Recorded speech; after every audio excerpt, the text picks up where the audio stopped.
प्यारे विद्यार्थियों, एक बार फिर से आप सभी का स्वागत है, वेलकम है हमारे केमिस्ट्री के कार्बन एंड इट्स कंपाउंड के सेकंड लेक्चर में।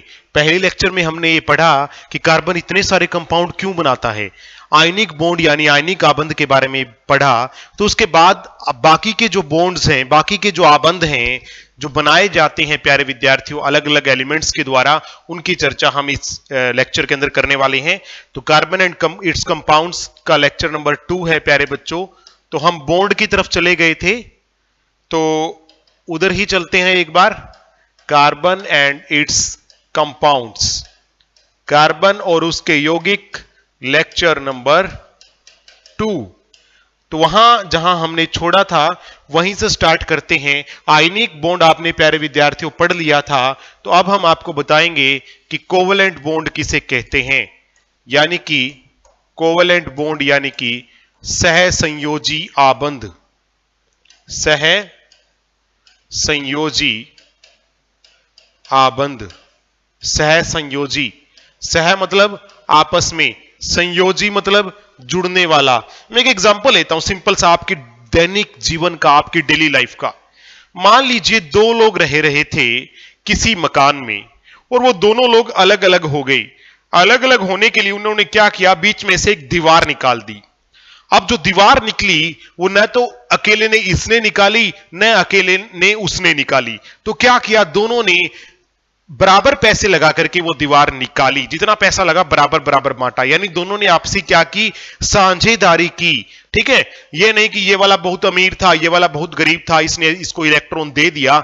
जैसे आयनिक आबंध में पढ़ा था आपने कि जो मेटल्स होते हैं वो इलेक्ट्रॉन दे देते हैं और नॉन मेटल इलेक्ट्रॉन को ले लेते हैं। यहां पर देने वाला भी नहीं होता, कोई लेने वाला भी नहीं होता, पार्टनरशिप करते हैं। पार्टनरशिप यानी एक के पास उतना है नहीं कि वो अकेला कर ले, तो दो लोग मिलकर करें। तो ऐसे बॉन्ड को हम क्या कहेंगे प्यारे विद्यार्थियों, कोवलेंट बॉन्ड यानी सहसंयोजी आबंध। बड़ी आसानी से आपको समझ में आ जाएगा। आपको मैं बता देता हूं, पहला जो पॉइंट है वो ये है कि यह बॉन्ड यानी आबंध किसके बीच में होता है, नॉन मेटल। नॉन मेटल मतलब अधातु, नॉन मेटल और अधातु और नॉन मेटल, यानी दोनों जो होते हैं वो अधातु होती हैं, कोई भी मेटल नहीं होता। तो अगर पेपर में आता है कि वह कौन सा बॉन्ड है, कौन सा आबंध है जो अधातु और अधातु के बीच होता है, तो आपने बिना सोचे बता देना है कि सर ये तो आयनिक नहीं, कोवलेंट बॉन्ड है। कोवलेंट यानी सहसंयोजी आबंध, क्योंकि आयनिक के अंदर तो देने वाला मेटल और लेने वाला नॉन मेटल होता है, लेकिन ये तो नॉन मेटल और नॉन मेटल के बीच में बनता है। तो ये जो है वो कौन सा है, कोवलेंट बॉन्ड है। और इसकी जो मेन बात होती है प्यारे विद्यार्थियों, वो क्या होता है, जो मेन और इंपॉर्टेंट पॉइंट है, यह इलेक्ट्रॉनों की आपसी साझेदारी से बनता है। इलेक्ट्रॉनों की, यह इलेक्ट्रॉनों की आपसी साझेदारी से बनता है। आपसी साझेदारी मतलब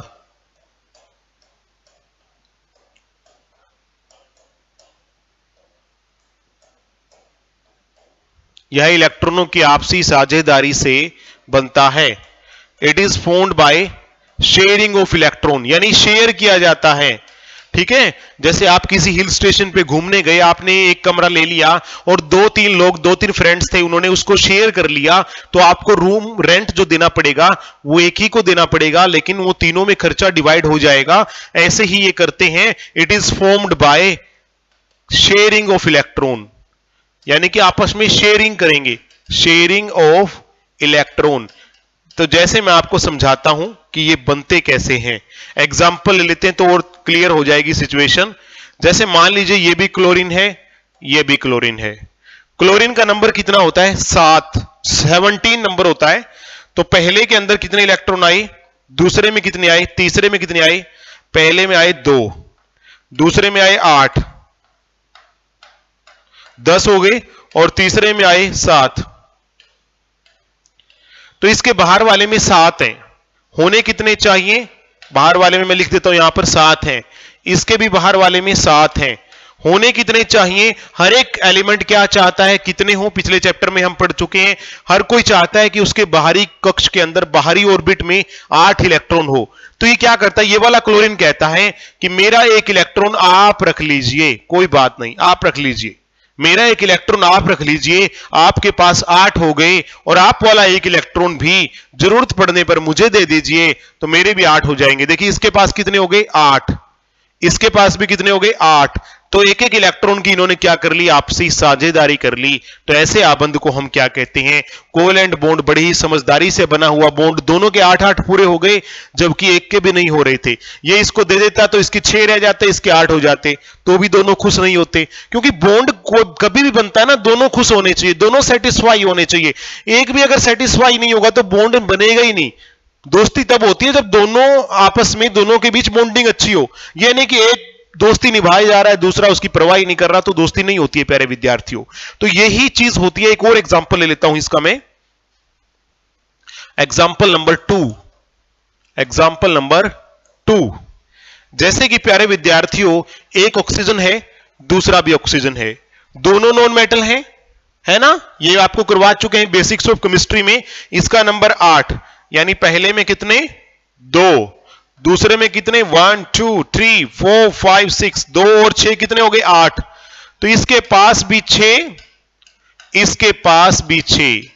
दोनों को जरूरत है 2-2 इलेक्ट्रॉन की, कि ये हाथ मुझे दे दे ठाकुर, कि मेरे को भी 2 इलेक्ट्रॉन चाहिए, क्योंकि मेरे पास भी हैं 6, तेरे को भी 2 चाहिए, तेरे पास भी हैं 6। अब क्या करें, क्या करें, क्या करें? तो ये कहता है कि मेरे वाले 2 आप ले लो, अपना काम चलाओ। तो ये कहता है कि मेरे वाले भी 2 आप ले लो, अपना काम चलाओ। तो इसके पास भी 8, इसके पास भी 8। कितने कितने इलेक्ट्रॉन इन्होंने शेयर किए? 2-2 इलेक्ट्रॉन इन्होंने आपस में शेयर कर लिए। पिछला जो एग्जांपल देखा था उसमें एक एक इलेक्ट्रॉन शेयर किया था। यह भी पेपर में आ सकता है कि ऑक्सीजन में जो कोवेलेंट बॉन्ड बनता है उसमें कितने कितने इलेक्ट्रॉन शेयर होते हैं। 2-2 इलेक्ट्रॉन इन्होंने शेयर कर लिए, जिस कारण से शेयर करने के कारण इसके भी 8 हो गए और इसके भी 8 हो गए और दोनों के 8 हो गए। एक और एग्जांपल देख लेते हैं प्यारे विद्यार्थियों, एग्जांपल नंबर 3। एक तरफ है सोडियम, नाइट्रोजन, दूसरी तरफ भी नाइट्रोजन। नाइट्रोजन का नंबर 7, पहले में 2, पहले में 2, दूसरे में 1 2 3 4 5, दूसरे में 5, पहले में 2, दूसरे में 5, तो इसको 3 चाहिए। तो यहां पे ये इसके मैं लिख देता हूं, इसमें है कितने? बाहर वाले में 5 है, तो 1 2 3। ये जो बिंदी बनाई जाती है ना प्यारे बच्चों, ये बाहर वालों की बनाई जाती है कि बाहर वाले में कितने हैं उतनी बिंदी बना दो। इसके बाहर वाले में 5 हैं तो 5 बिंदियां, इसके भी सेम चीज है, तो बाहर वाले में 5 होंगे तो 5 बिंदियां बना ली। तो ये कहता है कि अपने 3 मुझे दे दो भाई, और मेरे 3 आप ले लो भाई। तो ये 3 इलेक्ट्रॉन इसने इसको दे दिए, इसने इसको दे दिए, शनि शेयर कर लिए। तो कितने कितने शेयर किए? 1 2 3, 3-3 इलेक्ट्रॉन शेयर किए। तो ये ट्रिपल बॉन्ड बन गया प्यारे बच्चों। जो पीछे वाला बॉन्ड था वो क्या था? डबल बॉन्ड था, क्योंकि 2-2 इलेक्ट्रॉन शेयर किए थे। उससे पहले वाला जो बॉन्ड था वो सिंगल बॉन्ड था, क्योंकि इसमें एक एक इलेक्ट्रॉन ही शेयर किया गया था। तो इस प्रकार प्यारे विद्यार्थियों कोवेलेंट बॉन्ड बनते हैं। अब मैं आपको बताता हूं कि एक और प्रकार का बॉन्ड है जिसे हम कहते हैं डाइपोल बॉन्ड। इसी में एक एग्जांपल लेते हैं पहले, एग्जांपल नंबर 4। एग्जांपल नंबर 4, जैसे HCl है प्यारे बच्चों, HCl, हाइड्रोजन का नंबर 1 होता है तो 1 ही इलेक्ट्रॉन, और क्लोरीन के बाहर वाले में कितने होते हैं? तो अब तक तो आप सीख ही गए होंगे कि 7 होते हैं। तो ये हाइड्रोजन का 1 शेयर कर लेता है, और हाइड्रोजन जो है क्या कर लेता है प्यारे बच्चों? इसका 1 शेयर कर लेता है। तो दोनों एक एक इलेक्ट्रॉन शेयर कर लेते हैं। तो ये बॉन्ड कौन सा हुआ? कोवेलेंट बॉन्ड हुआ। अब इसी से एक और बॉन्ड निकल करके आएगा, ठीक है? नेक्स्ट टॉपिक हमारा है प्यारे बच्चों डाइपोल डाइपोल इंटरेक्शन नंबर 3। पहला हमने कौन सा बॉन्ड किया था? आयनिक बॉन्ड, आयनिक आबंध। दूसरा किया कोवेलेंट बॉन्ड यानी सहसंयोजी आबंध। और तीसरा हम कर रहे हैं प्यारे बच्चों dipole dipole interaction. Dipole dipole interaction, इसको डाइपोल डाइपोल ही कहते हैं हिंदी में, डाइपोल डाइपोल इंटरेक्शन। इसमें क्या होता है प्यारे बच्चों? अभी मैंने बताया कि HCl में कौन सा आबंध होता है? कोवेलेंट, सहसंयोजी। एक और HCl है, उसमें भी कौन सा है? कोवेलेंट है। तो होगा क्या कि प्यारे विद्यार्थियों ये जो होता है क्लोरीन, क्लोरीन जो होता है प्यारे बच्चों, क्लोरीन, क्लोरीन जो है, chlorine is an electronegative element. Electronegative, electronegative क्या होता है प्यारे बच्चों? जो इलेक्ट्रॉन को अपनी ओर खींच सकता है, tendency to attract electron. Electronegative का मतलब क्या होता है? इलेक्ट्रॉन को खींचने वाला, इलेक्ट्रॉन को खींचने वाला। वैसे अगर सबसे ज्यादा अगर खींचने वाला बताऊं तो फ्लोरीन है। दुनिया के अंदर सबसे ज्यादा इलेक्ट्रॉन खींचने वाला एलिमेंट कौन है? ये नोट कर लेना, fluorine is the most electronegative element. Fluorine is the most electronegative element. तो यहां पर फ्लोरीन भी ले सकते थे, लेकिन एग्जांपल में क्लोरीन है तो क्लोरीन ले लेते हैं।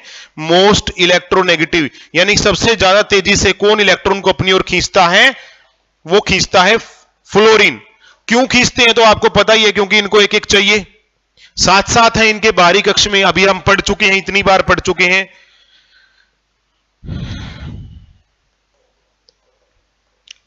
तो सबसे बड़ा, सबसे स्ट्रोंगेस्ट तो है फ्लोरीन, ठीक है। क्लोरीन भी है लेकिन सबसे फ्लोरीन से भी तकड़ा क्लोरीन है। तो होता क्या है कि ये जो है ये इलेक्ट्रॉन को खींचने वाला है, तो हाइड्रोजन के भी इलेक्ट्रॉनों को अपनी ओर खींचने की कोशिश करता है, जिस कारण से इसके ऊपर थोड़ा सा नेगेटिव आ जाता है। ये जो निशान है प्यारे बच्चों, ये डेल्टा का निशान है। इसका मतलब होता है कि थोड़ा सा मिला, बिल्कुल थोड़ा सा, ठीक है। तो इसके ऊपर थोड़ा सा नेगेटिव आ जाता है और इसके ऊपर थोड़ा सा पॉजिटिव आ जाता है। इसी प्रकार से इसके ऊपर थोड़ा पॉजिटिव और क्लोरीन पे थोड़ा सा नेगेटिव आ जाता है। ऐसी अट्रैक्शन को हम कहते हैं डाइपोल डाइपोल इंटरेक्शन। ठीक है, समझ में आ गया कि कोई भी दो कोवेलेंट वाले यहां पर कंपाउंड थे, इसमें भी कोवेलेंट सहसंयोजी आबंध था, इसमें भी कोवेलेंट था, लेकिन जब ये दोनों पास आए तो हुआ क्या कि इस क्लोरीन ने इसके हाइड्रोजन के इलेक्ट्रॉन को अपनी ओर खींचने की कोशिश की, जिस कारण से इसके ऊपर स्लाइटली नेगेटिव चार्ज आ गया, इसके ऊपर स्लाइटली पॉजिटिव चार्ज आ गया, और ऐसे इंटरेक्शन को हम कहते हैं डाइपोल डाइपोल इंटरेक्शन। मेरे हिसाब से मुझे लगता है कि आपको समझ में आ गया होगा। नेक्स्ट की तरफ चलते हैं प्यारे बच्चों। Next is ion induced dipole. एक और अट्रैक्शन है नंबर 4, आयन इंड्यूस्ड डाइपोल। ये किस प्रकार की अट्रैक्शन होती है? Ion induced dipole. पहले जो हमने डाइपोल देखी प्यारे बच्चों, इससे पहले वाले के अंदर डाइपोल क्या होता है कि पॉजिटिव और नेगेटिव चार्ज का डेवलप हो जाना। तो पीछे जो हमने देखा वो कैसे हुई थी डाइपोल इंटरेक्शन? क्योंकि दोनों जो थे वो कोवेलेंट वाले थे, यानी कि सहसंयोजी आबंध वाले थे। यहां पर जो हम कर रहे हैं डाइपोल, वो डाइपोल इंटरेक्शन कब हुई? जब कोई आयन किसी भी ऐसे एलिमेंट के, ऐसे यौगिक के पास आ गया जिसमें कोवेलेंट था, यानी कि सहसंयोजी आबंध वाला एक ही यौगिक है। जैसे मैंने अभी बताया ऑक्सीजन में कौन सा होता है प्यारे बच्चों, एक एग्जांपल मैंने यहां पे लिया था थोड़ी देर पहले, अगर आपको याद हो कि ऑक्सीजन और ऑक्सीजन के बीच में कौन सा होता है? सहसंयोजी आबंध, यानी कोवेलेंट बॉन्ड होता है। कोवेलेंट बॉन्ड होता है ना। तो अगर मान लीजिए ऐसे ही किसी ऑक्सीजन के पास में क्या हुआ प्यारे बच्चों, कोई एक पॉजिटिव चार्ज वाला आ गया, हालांकि इसके ऊपर कोई भी पॉजिटिव नेगेटिव होता नहीं है कोवेलेंट में, लेकिन जब भी कोई पॉजिटिव चार्ज वाला इसके पास आता है तो ये इसके इलेक्ट्रॉनों को, ये इसको इलेक्ट्रॉन देने की कोशिश करता है। तो इसके ऊपर पॉजिटिव आने से ऑटोमेटिकली क्या होता है प्यारे बच्चों, इनमें भी पॉजिटिव नेगेटिव डेवलप हो जाता है। किसमें हो जाता है? इस पे थोड़ा सा नेगेटिव डेवलप हो जाता है, इस पे थोड़ा सा पॉजिटिव डेवलप हो जाता है। क्योंकि इसके पास पॉजिटिव वाला आया तो पॉजिटिव ने एक ताकत पैदा की कि इसके अंदर पॉजिटिव और नेगेटिव चार्ज अपने आप बन गए। ऐसे को हम कहते हैं आयन इंड्यूस्ड डाइपोल, कि जब कोई आयन किसी कोवेलेंट यौगिक यानी सहसंयोजी यौगिक के पास आता है, किसी कोवेलेंट कंपाउंड, कोवेलेंट यानी सहसंयोजी यौगिक के पास आता है, सहसंयोजी, हिंदी में भी लिख देता हूं मैं, सहसंयोजी यौगिक के पास आता है,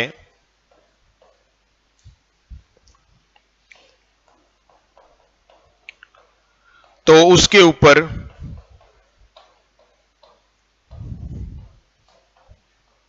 आंशिक, आंशिक क्या होता है? स्लाइटली, आंशिक, आंशिक मींस स्लाइटली पॉजिटिव और नेगेटिव चार्ज बन जाना, पॉजिटिव और नेगेटिव चार्ज बन जाना क्या कहलाता है? Ion induced dipole. यानी कि आयन ने डाइपोल को पैदा कर दिया, इसे हम बोलते हैं ion induced dipole. Ion induced dipole.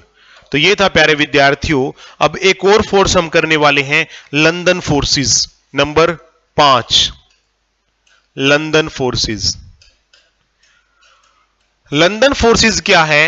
ये बिल्कुल मतलब अगर कहा जाए तो नाम मात्र की फोर्स है, नाम मात्र की। इसके बीच में जान नाम मात्र की होती है। आप सभी को मालूम है कि कोई भी एलिमेंट ले लीजिए, बीच में क्या होता है प्यारे बच्चों? न्यूक्लियस होता है, और न्यूक्लियस पे होता है पॉजिटिव चार्ज, ये सभी को पता है। और इसके बाहर कौन घूमते हैं? इलेक्ट्रॉन घूमते हैं, घूमते हैं ना इलेक्ट्रॉन। तो ये मान लीजिए कोई भी एक एलिमेंट है, ये दूसरा एटम है, इसके बीच में भी क्या है? न्यूक्लियस और इलेक्ट्रॉन घूम रहे हैं। तो होता क्या है? इलेक्ट्रॉन पे तो होता है नेगेटिव, इलेक्ट्रॉन पे कौन सा चार्ज होता है? नेगेटिव होता है। यहां पे लिख देता हूं मैं, इलेक्ट्रॉन है, इन पे नेगेटिव है, ठीक है।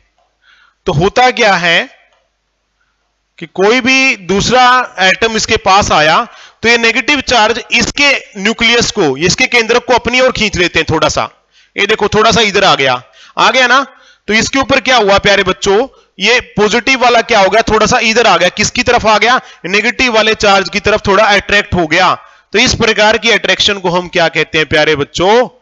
London forces. इसको हम क्या बोलते हैं? London forces. कि अगर कोई दूसरे के इलेक्ट्रॉन किसी के न्यूक्लियस यानी केंद्रक को अपनी ओर, पॉजिटिव चार्ज को अपनी ओर क्या कर ले?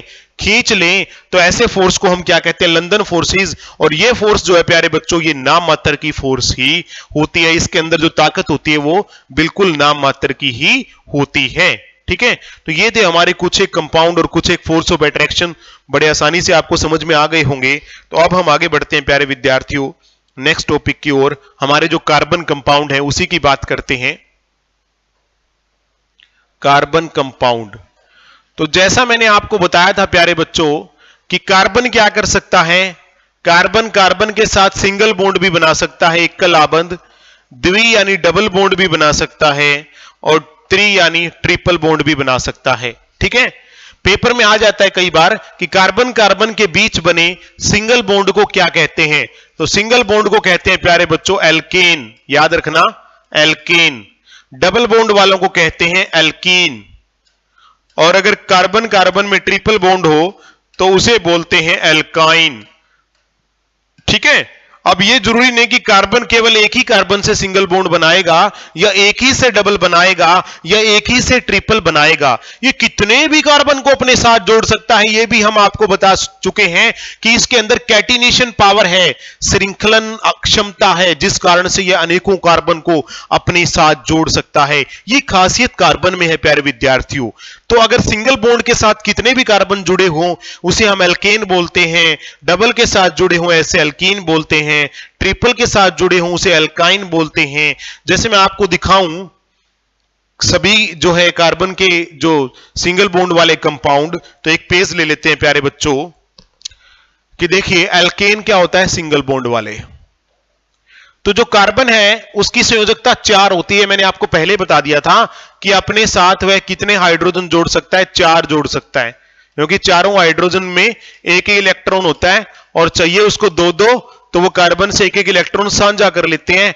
तो इस प्रकार कार्बन अपने साथ 4 हाइड्रोजन को जोड़ सकता है। तो इसे हम क्या बोलते हैं प्यारे बच्चों? CH4। ये क्या बन गया? CH4। CH4 यानी कि मीथेन। मीथेन, इसको हम मीथेन कहते हैं। ये वही गैस है जो गोबर गैस में पाई जाती है, मीथेन। तो कार्बन जब एक कार्बन हो तो 4 हाइड्रोजन को जोड़ सकता है। अगर एक कार्बन हो तो प्यारे बच्चों, 2 कार्बन हो तो 6 जोड़ सकता है। 6 कैसे? ये 2 कार्बन है तो एक कार्बन 4 जोड़ सकता है ना। तो एक तो पहले जुड़ा हुआ है कार्बन के साथ, 3 और जुड़ जाएंगे इसके साथ, 1 2 3। इसमें भी एक तो पहले जुड़ा हुआ है और 3 और जुड़ जाएंगे। तो 2 कार्बन कितने हाइड्रोजन को जोड़ सकते हैं? 6 को। इसको हम बोलते हैं C2H6 और इसका नाम है प्यारे बच्चों इथेन। इथेन, इसका नाम क्या है? एथेन। तो अब एक एक करके बारी बारी से मैं सभी को बता देता हूं आपको कि एक सिंगल बॉन्ड वाले, ये देखिए इनके बीच में सिंगल बॉन्ड है, सिंगल यानी एक कलाबंद वाले, इन सारों को कहते तो एल्केन है, लेकिन अलग अलग नाम इनके क्यों बताए?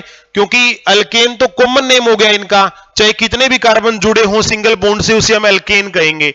लेकिन अगर एक जुड़ा हो तो क्या कहेंगे, दो जुड़ा हो तो क्या कहेंगे? एल्केन तो एक जैसे मनुष्य है कि पूरे मानव जाति को हम मनुष्य कहेंगे, होमो सैपियंस कहेंगे, लेकिन नाम तो सबके अलग अलग है ना, किसी का मोहित है, किसी का सुमित है, किसी का कुछ है, किसी का कुछ है। तो प्यारे विद्यार्थियों, इसी प्रकार अगर एकल आबंध वाले हैं उनको सभी को एल्केन कहते हैं, लेकिन आगे जाकर के इनके नाम अलग अलग हैं कि एक कार्बन है तो मीथेन, दो है तो इथेन, तीन है तो प्रोपेन, वो हम अब डिस्कस करेंगे। यहां पे आ जाते हैं, पहले हम करते हैं एकल वाले कि जिनके बीच में सिंगल बॉन्ड हो, फिर यहां पर हम लेंगे कि वो सारे कार्बन जिनके बीच में डबल बॉन्ड हो, और वो सारे कार्बन जिनके बीच में ट्रिपल बॉन्ड हो, उनके हम क्या बोलते हैं? एल्काइन बोलते हैं। एल्काइन बोलते हैं उनको, एल्काइन। ये थोड़ा मैं साफ कर देता हूं इसको ताकि दिख जाए आपको, इनको हम बोलते हैं एल्काइन। तो प्यारे बच्चों, ले लेते हैं हम यहां से एक कार्बन वाले एल्केन, फार्मूला होगा CH4, और इसको हम बोलेंगे मीथेन। हिंदी में लिख देता हूं प्यारे बच्चों, या इंग्लिश में, जो आपकी मर्जी हो। हिंदी स्टार्ट कर देता हूं, बात एक ही है, नाम एक ही है। एक कार्बन होगा तो डबल बॉन्ड हो ही नहीं सकता, डबल बॉन्ड होने के लिए दो कार्बन चाहिए, तो एक कार्बन में डबल बॉन्ड हो नहीं सकता, तो इसका कोई नाम नहीं होगा, और ट्रिपल बॉन्ड भी नहीं हो सकता, तो एक कार्बन में एक ही नाम होता है, मीथेन। अब दो कार्बन वाला ले लेते हैं। अगर दो कार्बन होंगे तो 6 हाइड्रोजन होंगे, दो कार्बन होंगे 6 हाइड्रोजन होंगे, और इसका नाम होगा एथेन। एथेन, ठीक है, एथेन, ETHANE, एथेन। या तो हिंदी में ले लो या इंग्लिश में, तो मैं इंग्लिश में ले लेता हूं प्यारे बच्चों, दिक्कत आएगी दोनों को नाम समझने में। दो कार्बन हो तो 6 हाइड्रोजन होंगे, इसका नाम होगा इथेन, ठीक है। इसमें अगर दो कार्बन होंगे तो 4 हाइड्रोजन होंगे, 4, और इसका नाम होगा इथीन। फार्मूला सिंपल है, यहां का एक काट के ई लगाते जाना, एक काट के ई लगाते जाना, बस सिंपल फार्मूला है। नाम एक का याद कर लो, सभी का अपने आप याद हो जाएगा। और इसमें दो कार्बन होंगे तो दो ही हाइड्रोजन होंगे, और इसका नाम होगा इथाइन। तरीका क्या याद करने का? इसमें एक काट के ई लगाया था, इसमें एक काट के वाई लगा देना है, तो ये आपको नाम बड़ी आसानी से शॉर्टकट फार्मूले से प्यारे बच्चों याद हो जाएंगे। ये इथेन, ये इथीन, ये ethyne.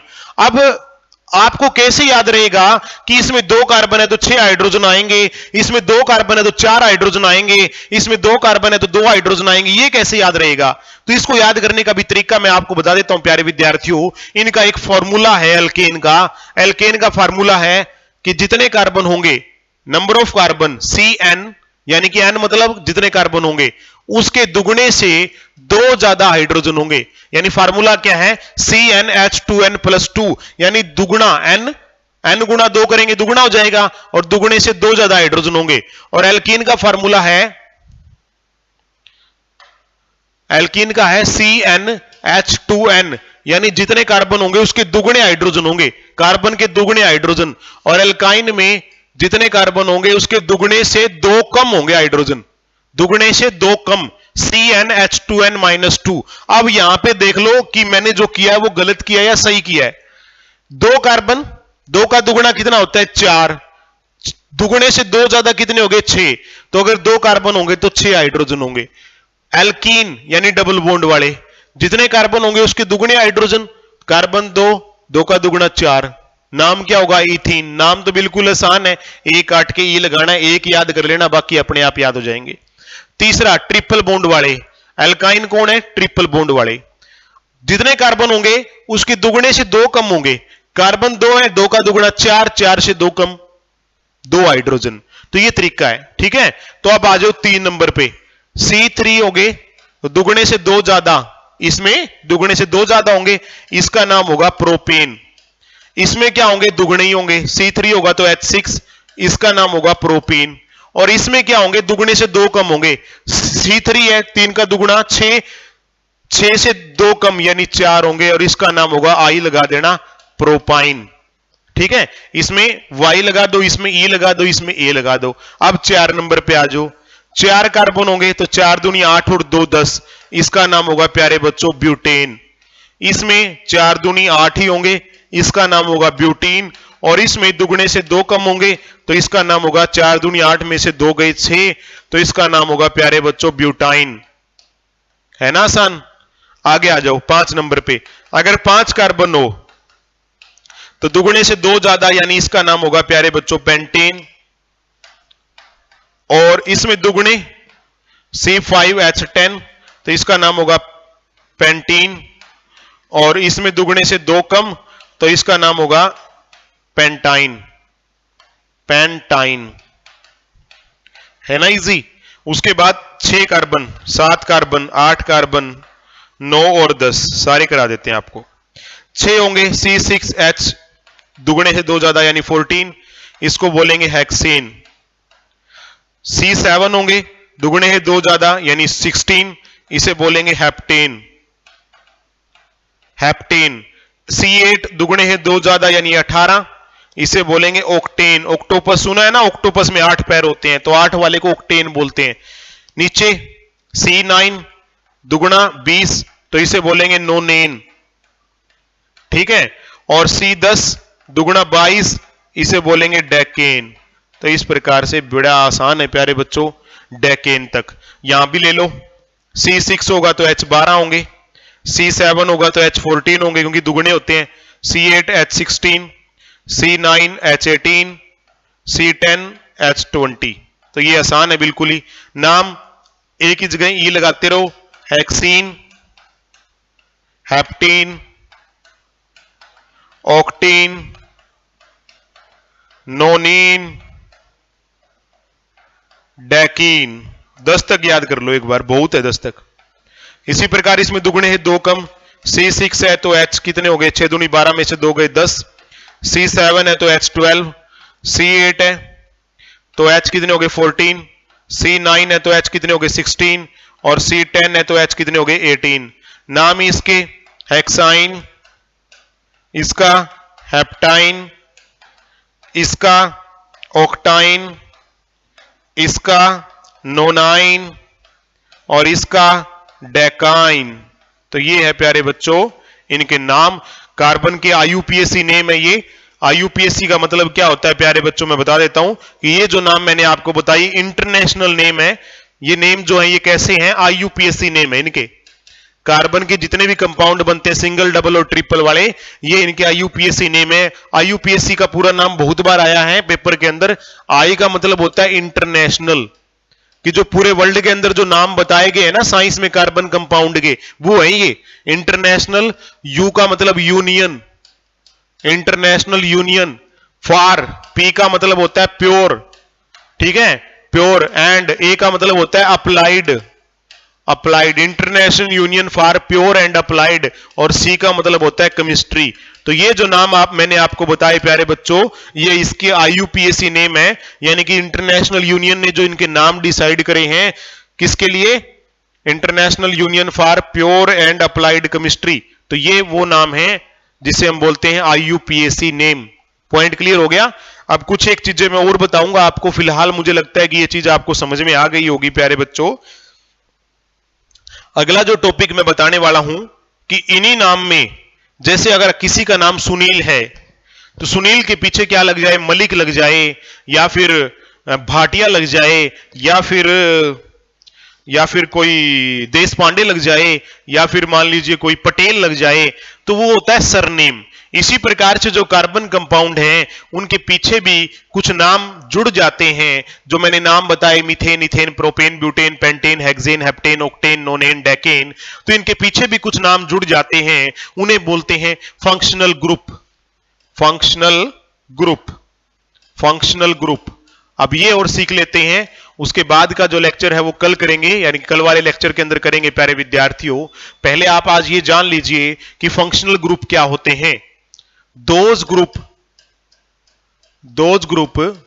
which are attached with carbon compound, attached, those group which are attached with carbon compound, जो कार्बन कंपाउंड यानी कार्बन यौगिकों के साथ जुड़ जाते हैं, and change their name and property, जो उसका नाम और प्रॉपर्टी दोनों बदल दें। जैसे किसी के साथ सुनील मलिक लग गया तो उसका नाम और होगा, सुनील देश पांडे लग गया तो वो महाराष्ट्र से बिलोंग करेगा, मलिक लग गया तो हरियाणा से हो सकता है, पटेल लग गया तो गुजरात से हो सकता है, बनर्जी लग गया तो बंगाल से हो सकता है। ठीक है, तो और डिपेंड करता है कि उसके साथ क्या लगा, उसी हिसाब से डिसाइड हो जाता है कि एक्चुअल में वो क्या है। प्यारे विद्यार्थियों, मेरे कहने का मतलब यह है कि वो किस स्टेट से बिलोंग करता है, वो एक्चुअल में वो किसको रिप्रेजेंट करता है, वो सब पता लग जाता है प्यारे विद्यार्थियों। तो ऐसे जो ग्रुप हैं जो कार्बन के कंपाउंड के साथ जुड़कर उनका नेम और प्रॉपर्टी को, उनके गुणधर्मों को बदल देते हैं, उन्हें हम क्या कहते हैं? Functional group. हिंदी में लिखूं तो वो ग्रुप या वो समूह, हिंदी में क्या बोलते हैं इनको? प्रक्रियात्मक समूह। प्रक्रियात्मक समूह, प्रक्रियात्मक समूह कि वो समूह जो कार्बन यौगिकों के साथ जुड़कर, वो समूह जो कार्बन यौगिकों के साथ जुड़कर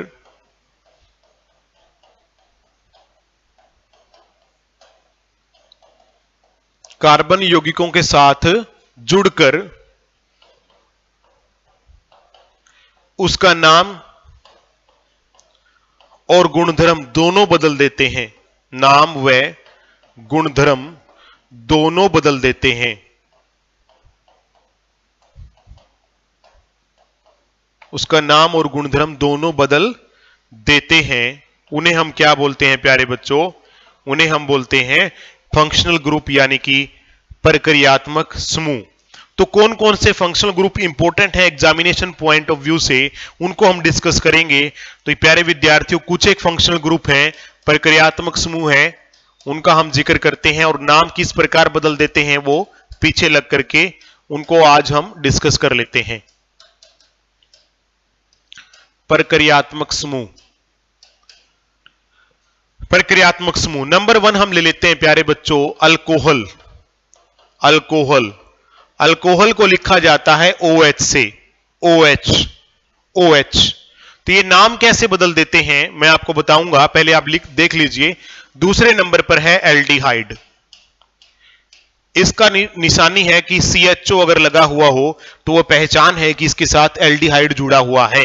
जैसे बनर्जी लगा हुआ हो तो पहचान है कि वो बंगाल से है। CHO लगा हुआ हो तो इसका मतलब वो एल्डिहाइड है।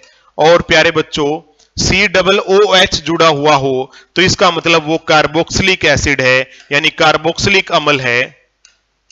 ठीक है, और अगर इसी प्रकार से, अगर इस प्रकार प्यारे बच्चों आपको देखने को मिल जाए कि एक कार्बन हो और उसके दोनों साइड कार्बन हो, बीच में कोई कार्बन हो और कार्बन और ऑक्सीजन एक साथ हो या डबल बॉन्ड हो, तो उसे हम क्या बोल सकते हैं? उसे हम कीटोन बोल सकते हैं प्यारे बच्चों। तो ये चार एक नाम आप एक बार याद कर लीजिए, उसके बाद हम आगे का डिस्कस करेंगे। तो फिलहाल ये देख लीजिए कि अल्कोहल है, अगर ये किसी के साथ जुड़ा हुआ है, जैसे प्यारे विद्यार्थियों अगर एक कार्बन हो तो उसे हम क्या बोलते हैं?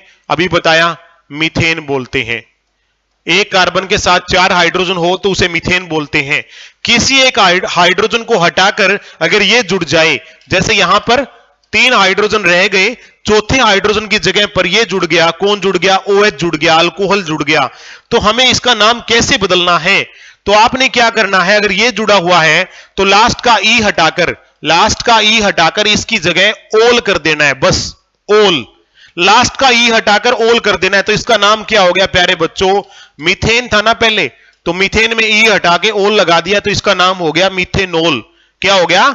मीथेनॉल। अगर 2 कार्बन थे, जैसे ये था C2H6, ये इथेन था ना, इसका एक कार्बन हट करके इसका नाम क्या था? इथेन था। ठीक है, इसका एक कार्बन हट करके और इसके साथ OH जुड़ गया तो इसका नाम क्या हो गया? लास्ट का ई काट के ओल जोड़ दो, इसका नाम हो गया इथेनॉल। तो इस प्रकार आप कर सकते हैं, एक कार्बन हो तो मिथेनॉल, 2 कार्बन हो तो इथेनॉल, 3 हो तो प्रोपेन कहते थे, प्रोपेनॉल हो जाएगा, 4 कार्बन वालों को ब्यूटेन कहते थे, इसका नाम ब्यूटेनॉल हो जाएगा, 5 वालों को पेंटेन कहते थे तो इसका नाम पेंटेनॉल हो जाएगा। तो इस प्रकार आपने बड़ी आसानी से, बड़ी इजीली तरीके से लास्ट का ई काटना और चालाकी के साथ ये जोड़ देना है, तो आपको सारे नाम प्यारे विद्यार्थियों पता लग जाएंगे। ये एक एग्जांपल था अल्कोहल का। अब एक एक करके सब बाकी के भी एग्जांपल ले लेते हैं। एल्डिहाइड का ले लेते हैं हम। एल्डिहाइड में क्या है प्यारे बच्चों? एल्डिहाइड में क्या है? एल्डिहाइड बोलते हैं इसको, एल्डिहाइड। इसमें क्या है? निशानी इसकी ये है कि CHO प्रेजेंट होगा किसी के साथ, तो समझ जाना कि वो एल्डिहाइड है। तो इसमें नंबर ऑफ कार्बन जोड़ लेना। जैसे ये देखो, क्योंकि इसमें खुद में कार्बन है, एल्डिहाइड में, अल्कोहल में नहीं था, तो ये गिनती के अंदर आएगा। कितने कार्बन हुए इसमें? एक और एक दो हो गए, एक और एक दो हो गए। दो कार्बन वालों को हम क्या कहते थे? इथेन कहते थे। और इसमें क्या करना है? लास्ट का ई काट के और Al जोड़ देना है। लास्ट ई काट के Al जोड़ देना है, तो इसका नाम होता इथेन। तो प्यारे बच्चों हम क्या करेंगे? ई काट के ओल जोड़ देंगे, तो क्या बन गया प्यारे बच्चों? ये बन गया इथेनॉल। समझ में आ गया ना? अब एक और ले लेता हूं एग्जाम्पल। ये पहला एग्जाम्पल था, example number 2, CH3 CH2 CH2 CHO। Carbon गिन लो कितने इसमें? एक है, दो है, तीन है, चार है। चार कार्बन वालों को क्या कहते थे हम? ब्यूटेन कहते थे। अगर नहीं पता तो पीछे देख लेना कि चार कार्बन हो तो उसका नाम क्या है? ब्यूटेन है। तो प्यारे बच्चों ब्यूटेन है ना, ये लास्ट का ई काट दो और Al लगा दो। इसमें भी Al लगाना है प्यारे बच्चों, Al माफ कीजिएगा, Al। तो लास्ट का ई काट के Al लगा दो, तो ये क्या बन गया? ब्यूटेनल बन गया। लास्ट का ई काट के Al लगाना है, वो फ्लो में हम OL बोल गए, यहां पे मैंने लिख दिया था कि Al लगाना है। बिल्कुल सिंपल ब्यूटेनल नाम हो गया। नंबर ऑफ कार्बन गिनो। जो नाम था चार कार्बन वाले का, अगर आपको याद हो तो मैंने यहां पर बताया था, चार कार्बन वाले सिंगल बॉन्ड वाले ब्यूटेन है, डबल बॉन्ड हो तो ब्यूटीन है। तो इसको एज इट इज रखना है, लास्ट का ई काटना, इससे कोई मतलब नहीं है, ब्यूटीनोल हो जाएगा। समझ में आ गया ना? डबल बॉन्ड वाले हैं तो भी लास्ट का ई काटना है, नाम वही रहेगा। लास्ट का ई काट के आपने उसका जो सफिक्स है वो लगा देना है। जैसे अल्कोहल के लिए क्या लगाना है प्यारे बच्चों? अल्कोहल के लिए OL लगाना है। और इसी प्रकार एल्डिहाइड में क्या करना है? लास्ट का ई काट के AL लगाना है। समझ में आ गया? अब नंबर 3 पे ले लेते हैं आपको कार्बोक्सिलिक एसिड। कार्बोक्सिलिक एसिड, इसमें क्या करना है? इसमें लास्ट का ई काट के ना आपको लगाना है ओइक एसिड। बस पहचान आपको पता है कि COOH होना चाहिए, COOH। जैसे ये देखो CH3 COOH, इसके अंदर भी खुद का कार्बन है तो ये काउंटिंग में आएगा। तो इसमें कितने कार्बन हुए? दो कार्बन वाले का नाम था इथेन। तो इसमें भी लास्ट का ई काट देता हूं मैं, ये काट देता हूं, तो इसका नाम क्या हो गया प्यारे बच्चों? इथेन। और लास्ट में क्या जोड़ देंगे? ओइक एसिड, तो इसका नाम हो गया इथेनोइक एसिड। एक एग्जांपल और ले लेता हूं मैं, ताकि दो एग्जांपल से आपको समझ में आ जाए। CH3 CH2 COOH, ये वही है प्यारे बच्चों की तीन कार्बन है। गिन लीजिए, एक, दो, तीन। तीन कार्बन वाले का नाम था प्रोपेन, तो लास्ट का ई काट के ओइक एसिड लगा देंगे, तो इसका नाम हो गया प्रोपेनोइक एसिड। तो इस प्रकार से हम कार्बोक्सिलिक एसिड वाले जितने भी कंपाउंड है कार्बन के, उनका इजीली नाम रख सकते हैं। इसमें आपने सरनेम भी लगा दिया, जैसे मैंने आपको बताया था कि संजय है तो संजय मलिक या दुबे या कुछ भी है, वो आप इस प्रकार से फंक्शनल ग्रुप को देख करके उसका सरनेम लगा सकते हैं, जिससे उसका नाम और प्रॉपर्टी दोनों ही बदल जाती हैं। नेक्स्ट जो ले लेते हैं प्यारे बच्चों, हम नंबर 4 को ले लेते हैं। ये है कीटोन। इसकी निशानी ये होती है कि ये इसमें जो कार्बन होता है वो बीच में होता है प्यारे बच्चों, और कार्बन के दोनों तरफ कार्बन जुड़े हुए होते हैं, और बीच में जो कार्बन है उसके साथ ऑक्सीजन होती है। और अगर ऐसा हो तो उसका ई काट के ONE लगा देना, ONE। तो जैसे ये देखो, ये है, ये कार्बन है, बीच में जो कार्बन है उसमें ये जुड़ा हुआ है, कौन? कीटोन। ये निशानी है कीटोन की कि ये कार्बन बीच में होगा और बीच वाले कार्बन के साथ ऑक्सीजन होगी। डबल बॉन्ड पेपर में दिखाया जाए तो भी ठीक है, और अगर नहीं भी दिखाया जाता, ऐसे लिख दिया सिंपल, तो भी समझ लेना बीच में कार्बन है और बीच वाले कार्बन के पास ऑक्सीजन है, तो वो कीटोन ही है, बस और कुछ नहीं है। तो आपने इसका नाम कैसे रखना है? पहले कार्बन गिन लो, 1 2 3। तीन कार्बन वाले को क्या कहते हैं? प्रोपेन। ये मैं आपको बता चुका हूं। लास्ट का ई काट के ONE जोड़ दो, तो क्या बन गया? प्रोपेनोन। प्रोपेनोन। एक एग्जांपल और ले लेते हैं इसका भी। तो प्यारे बच्चों ये देख लीजिए, CH3 CH2, यहां पर कीटोन आ गया, फिर ये CH3। कार्बन गिन लो, 1 2 3 4। चार कार्बन वाले को क्या कहते हैं? ब्यूटेन। ई काट के ONE लगा दो, इसका नाम हो गया ब्यूटेनोन। तो इस प्रकार फंक्शनल ग्रुप हैं जो किसी के पीछे कट करके कोई भी डिजिट उनका नाम जोड़ दिया जाता है।